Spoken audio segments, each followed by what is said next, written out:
मुझे राजमहल का सुख नहीं चाहिए भरत, मुझे राजमहल का सुख नहीं चाहिए।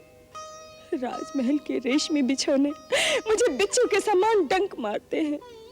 राजभोग मुझे विष के समान लगता है। मैं रात को सो नहीं पाती भरत। हृदय में एक क्रंदन, एक चीत्कार सा उभरता रहता है। जीवन एक मरुस्थल के समान सूना हो गया है। भरत, अश्रु जब बहते हैं तो ऐसा लगता है जैसे आंखों से अग्नि की ज्वाला निकल रही है। भरत, मुझ पे दया कर भरत, मुझ पे दया कर। मुझ पापिनी को इस कुटिया में एक दासी बनकर एक कोने में पड़ी रहने दे भरत। कदाचित मुझ पापिनी को थोड़ी शांति मिल जाए। मुझे राजमहल में रहने का घोर दंड मत दे, मुझे राजमहल में रहने का घोर दंड मत दे भरत, मत दे। जिसे आप घोर दंड समझती हैं, कदाचित उसी में आपका भला हो। इस पीड़ा से मत भागो। अपने कर्मों के फल स्वरूप पाई हुई पीड़ा से भागकर किसी कुटिया के कोने में छिप जाने से न मन की शांति मिलती है, ना ही तपस्या होती है। आपकी तपस्या तो इसी में है कि आप पश्चाताप की अग्नि में निरंतर जलती रहे। रेशमी बिछौनों के बिच्छू आपको काटते रहे, जिससे आपको यह पता चल जाए कि धन, संपत्ति और साम्राज्य से मन की शांति प्राप्त नहीं होती। उसी पीड़ा से आप अपने पापों का मोल चुका सकती हैं। कदाचित इसी से आप पाप मुक्त हो जाए। जाइए, जाइए महारानी कैकेयी, आपकी तपोभूमि राजमहल में है।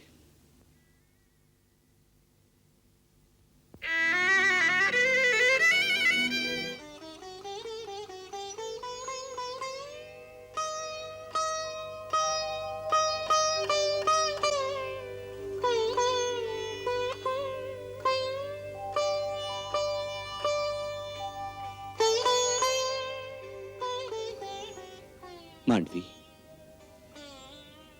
तुमसे दूर रहकर पीड़ा तो मुझे भी बहुत होगी, परंतु इस समय हमारी पीड़ा हमारे कर्तव्य के आगे बहुत गौण है। आप धन्य हैं आर्य, आप धन्य हैं। मुझे आप पर गर्व है आर्य, मुझे आप पर गर्व है।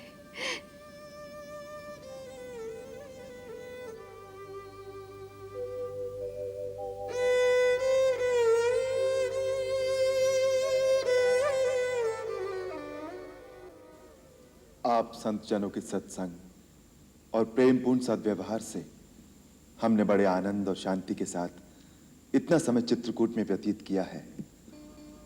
आपसे बिछुड़ते हुए हमें भी आत्मीय जनों से अलग होने जैसी कसक हो रही है। तो चित्रकूट छोड़कर क्यों जा रहे हैं प्रभु? मुझे भय है कि हमारे और यहां रहने से आपकी शांति बार बार भंग होने की संभावना है। भरत बड़ा भावुक है, न जाने उसके मन में किस समय क्या आ जाए और फिर सारा समाज जोड़कर यहां चला आए। कई अयोध्यावासी भी यहां आना आरंभ कर देंगे। इसलिए यही उचित होगा कि हम दंडकारण्य के भीतरी भाग में चले जाएं। हमें आज्ञा दीजिए।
भरत,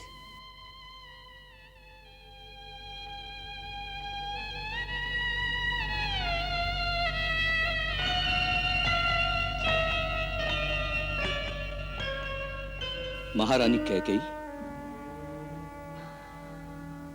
दास के लिए क्या आज्ञा है? कोई आवश्यकता थी, कोई समस्या थी तो किसी प्रहरी के हाथ संदेशा भेज देती। आपकी आज्ञा का पूर्ण रूप से पालन किया जाता। आपको इस प्रकार स्वयं यहां आने का कष्ट नहीं करना चाहिए। तुम्हारे कहने का अर्थ ये है कि मैं यहाँ नहीं आ सकती? जब अयोध्या की प्रजा का हर प्राणी अपनी समस्या लेकर तुम्हारे पास आ सकता है, तो तुम्हारी माता क्यों नहीं आ सकती? क्योंकि आप महारानी हैं और मैं राजा राम का एक कर्मचारी। महारानियों का कर्मचारियों के पास आना शोभा नहीं देता। मैं तुम्हारी माँ भी हूँ भरत। मुझे महारानी नहीं, केवल एक बार माँ कहो, एक बार माँ कहो। कैसे कह दूं? जिसे मैं मां कहता था उसे तो महारानी कैकेयी ने मार डाला और मुझे मातृविहीन कर दिया। मेरे हृदय में अपने मां का जो सुंदर चित्र अंकित है वो आपसे नहीं मिलता महारानी। मेरी मां तो एक स्वच्छ निर्मल नदी की तरह थी, जिसमें सर्वदा स्नेह और ममता की लहरें हिलोरें लेती थी। और आप तो एक सूखी हुई झील की भांति है, जिसमें अब केवल पाप और कपट का कीचड़ रह गया है।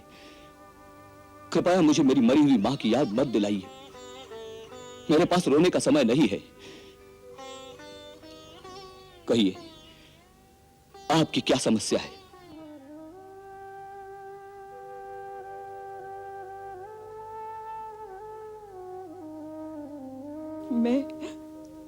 मैं भी यही नंदीग्राम में रहना चाहती हूँ।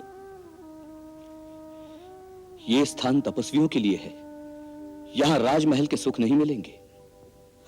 मैं भी तपस्विनी की भांति जीवन व्यतीत करना चाहती हूँ। तपस्वी का जीवन बिताने का अधिकार हर किसी को नहीं हो सकता। हर किसी राह चलते कपटी, स्वार्थी और दंभी को तपस्वी की पदवी नहीं प्रदान की जाती महारानी। आप तपस्या के नाम को कलंकित ना करें।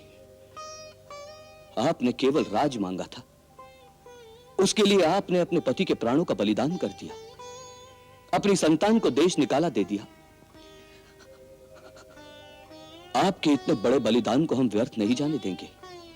इसलिए हम आपको महारानी के ही स्थान पर रखेंगे। आपको राजमहल के सुखों से वंचित नहीं किया जा सकता। मुझे राजमहल का सुख नहीं चाहिए भरत। मुझे राजमहल का सुख नहीं चाहिए। राजमहल के रेशमी बिछौने मुझे बिच्छू के समान डंक मारते हैं। राजभोग मुझे विष के समान लगता है। मैं रात को सो नहीं पाती भरत। हृदय में एक क्रंदन, एक चीत्कार सा उभरता रहता है। जीवन एक मरुस्थल के समान सूना हो गया है। भरत, अश्रु जब बहते हैं तो ऐसा लगता है जैसे आंखों से अग्नि की ज्वाला निकल रही है। भरत, मुझ पे दया कर भरत, मुझ पे दया कर। मुझ पापिनी को इस कुटिया में एक दासी बनकर एक कोने में पड़ी रहने दे भरत। कदाचित मुझ पापिनी को थोड़ी शांति मिल जाए। मुझे राजमहल में रहने का घोर दंड मत दे। मुझे राजमहल में रहने का घोर दंड मत दे भरत, मत दे। जिसे आप घोर दंड समझती हैं, कदाचित उसी में आपका भला हो। इस पीड़ा से मत भागो। अपने कर्मों के फल स्वरूप पाई हुई पीड़ा से भागकर किसी कुटिया के कोने में छिप जाने से न मन की शांति मिलती है, ना ही तपस्या होती है। आपकी तपस्या तो इसी में है कि आप पश्चाताप की अग्नि में निरंतर जलती रहे।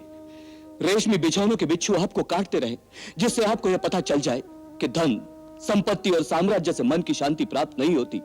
उसी पीड़ा से आप अपने पापों का मोल चुका सकती हैं। कदाचित इसी से आप पाप मुक्त हो जाए। जाइए, जाइए महारानी कैकेयी। आपकी तपोभूमि राजमहल में है।